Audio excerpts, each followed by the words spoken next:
Assalamualaikum warahmatullahi wabarakatuh.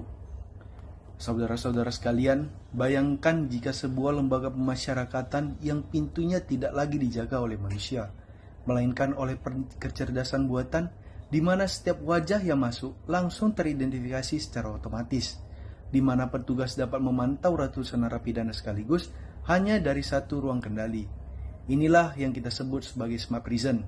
Dan kabar baiknya, ini bukan lagi sekedar mimpi. Ini sudah mulai hadir di Indonesia. Perkenalkan, nama saya Muhammad Robi Saputra, mahasiswa tingkat 2 Politeknik Imigrasi dan Pemasyarakatan Indonesia, jurusan Ilmu Pemasyarakatan. Di sini saya akan membagikan hal tersebut kepada kalian semua. Nah, mari kita sambut. Smart prison atau penjara cerdas adalah konsep modernisasi sistem pemasyarakatan yang memanfaatkan teknologi informasi, kecerdasan buatan, sistem digital terintegrasi untuk meningkatkan keamanan, transparansi, dan kualitas pembinaan warga binaan. Konsep ini bukan sekedar memasang kamera di penjara. Smart prison adalah ekosistem teknologi yang saling terhubung, mulai dari pendataan narapidana, sistem pengawasan, hingga manajemen hak-hak narapidana. Semuanya berbasis data dan digital. Di Indonesia, dasar hukumnya diperkuat oleh Undang-Undang Nomor 22 Tahun 2022 tentang Pemasyarakatan yang mendorong transformasi digital dalam penyelenggaraan pembinaan warga binaan. Indonesia telah mengimplementasikan berbagai teknologi dalam ekosistem smart prison-nya. Mari kita bahas satu persatu. Yang pertama, Smart CCTV berbasis kecerdasan buatan atau AI. Teknologi pertama dan paling mendasar adalah Smart CCTV. Berbeda dari CCTV biasanya, kamera ini dilengkapi dengan kemampuan pengenalan wajah secara real time, deteksi gerak, bahkan analisis suasana hati narapidana berdasarkan ekspresi wajahnya. Nah, di Lapas Baru Pasuruan misalnya, telah terpasang 46 unit Smart CCTV beresolusi tinggi yang tersebar di blok hunian dan area kantor teknis. Kamera ini aktif 24 jam, memiliki night vision, dan mampu mendeteksi perilaku mencurigakan secara otomatis. Lalu, di Nusa Kambangan, sistem CCTV ini terintegrasi langsung dengan command center atau sebuah ruang kendali terpusat di mana petugas dapat memantau seluruh kondisi lapas secara bersamaan. Yang kedua adalah sistem database pemasyarakatan atau SDP. Teknologi ini merupakan sistem database pemasyarakatan atau dikenal di SDP ini adalah tulang punggung digital dari seluruh sistem pemasyarakatan Indonesia. SDP mencatat seluruh data warga binaan mulai dari reintegrasi masuk. Yang kedua adalah sistem database pemasyarakatan atau SDP. Sistem database pemasyarakatan atau dikenal dengan SDP ini adalah tulang punggung digital dari seluruh sistem pemasyarakatan Indonesia. SDP mencatat seluruh data warga binaan mulai dari registrasi masuk, jadwal sidang, status pembinaan, riwayat pelanggaran, hingga perhitungan waktu bebas. Semua terintegrasi dalam satu platform digital nasional yang dapat diakses secara terpusat. Yang menarik dari SDP juga memiliki fitur antrian kunjungan yang asli berbasis dengan sistem FIFS atau First In First Serve, sehingga mengurangi praktik pencaloan dalam antrian kunjungan.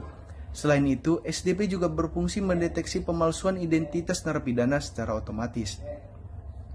Lalu, teknologi biometrik adalah teknologi yang diluncurkan Ditjen Pemasyarakatan pada tahun 2020 dengan hanya menempelkan sidik jari, seorang warga binaan dapat langsung mengetahui seluruh datanya, mulai dari status integrasi, tanggal bebas, hingga mencetak surat keputusan pembebasan atau tanpa harus melalui petugas. Inilah adalah terobosan besar dalam hal transparansi dan pencegahan pungutan liar. Tidak ada lagi alasan bagi oknum petugas untuk mempersulit proses karena sistem telah mengotomasikannya secara otomatis. Lalu yang keempat adalah sistem aplikasi sikap. Aplikasi sikap atau sistem informasi kerjasama pemasyarakatan. Aplikasi ini dirancang untuk mengelola kerjasama pembinaan antara lapas dengan pihak eksternal seperti lembaga pendidikan, perusahaan, dan organisasi pemasyarakatan yang membantu program pembinaan narapidana. Kelima adalah Wadcast Rehab atau modul kesehatan digital kelima ini di bidang kesehatan. Telah hadir di SDP Waskep Rehab, sistem satu pintu untuk mengelola data kesehatan warga binaan. Mulai dari penyakit menular, kesehatan mental, hingga rehabilitasi semua dicatat secara digital dan real time, memungkinkan deteksi dini masalah kesehatan di dalam lapas. Terakhir adalah akses kontrol dan door remote system. Teknologi ini dikontrol secara otomatis. Pintu-pintu keamanan di lapas modern tidak lagi dibuka secara manual, melainkan dikendalikan melalui sistem akses kontrol yang terintegrasi dengan data identitas narapidana dan petugas. Sistem ini mencegah akses tidak sah di zona-zona sensitif di lapas. Lalu, penerapannya di Indonesia pada Smart Prison ini kita dapat temui. Penerapan Smart Prison di Indonesia tidak berjalan secara merata sekaligus, melainkan secara bertahap dimulai dari lapas-lapas prioritas. Yang pertama seperti Nusa Kambangan yang ada di Cilacap, di mana pusat pengembangan Smart Prison pertama yang ada di Asia Tenggara, mencakup 11 lapas dengan tingkat keamanan berbeda-beda, dimulai dari minimum, medium, maksimum, hingga super maksimum security. Smart CCTV terintegrasi dengan command center dan sistem SDP Kemenkumham.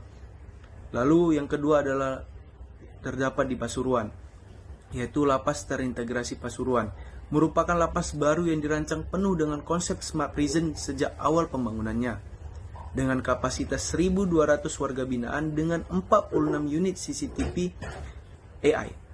Lalu yang ketiga di Jakarta, yaitu di Rutan Salemba dan Lapas Narkotika Cipinang, merupakan pilot awal penerapan SDP dan teknologi biometrik.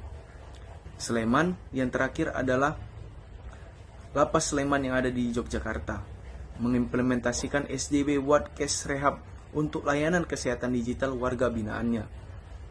Nah, pemerintah menargetkan replikasi sistem ini secara bertahap ke seluruh UPT pemasyarakatan yang ada di Indonesia. Untuk memberikan perspektif global, mari kita lihat sekilas bagaimana negara lain mengembangkan konsep Smart Prison yang di negaranya. Yang pertama adalah negara Hong Kong. Hong Kong menjadi salah satu pelopor teknologi pencatat cerdas. Narapidana dipakaikan gelang khusus mirip fitness tracker yang dilengkapi GPS untuk memantau lokasi, aktivitas fisik, hingga detak jantung secara real time. Selain itu, sistem CCTV canggih mampu mendeteksi perilaku abnormal, perkelahian, bahkan indikasi percobaan bunuh diri. Pihak otoritas penjara Hong Kong bahkan menggunakan robot khusus untuk mendeteksi narkoba. Lalu, negara kedua adalah Amerika Serikat.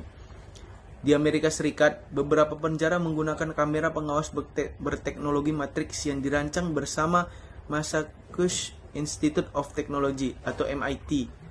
Kamera ini mampu merekam 24 jam dari berbagai sudut pandang sekaligus, tanpa memiliki titik buta. Lalu yang ketiga adalah penjara di Jepang. Penjara Fuchu di Tokyo menggunakan teknologi canggih sedemikian rupa hingga sistem alarm akan mampu berbunyi jika satu pun narapidana tidak terdeteksi dalam area yang seharusnya. Dan yang terakhir adalah di negara Norwegia. Berbeda pendekatan, Norwegia dengan Halden Prison-nya dikenal sebagai penjara yang memprioritaskan rehabilitasi. Teknologi di sini diarahkan untuk mendukung program pembinaan dan reintegrasi sosial. Bahkan bukan sekedar pengawasan, angka residivisme di Norwegia tercatat sebagai salah satu yang terendah di dunia. Indonesia tampaknya mengambil pendekatan gabungan, memperkuat keamanan berbasis teknologi sekaligus memperbaiki sistem pembinaan secara digital. Sebagai penutup, implementasi Smart Prison di Indonesia masih terus berkembang.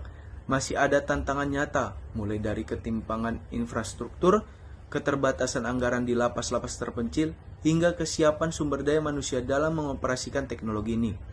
Namun satu hal yang pasti adalah arahnya sudah jelas. Indonesia sedang bergerak menuju sistem pemasyarakatan yang lebih modern, lebih transparan, dan lebih manusiawi, di mana teknologi bukan hanya sekedar alat pengawas, tapi juga alat pemberdayaan sumberdayaan.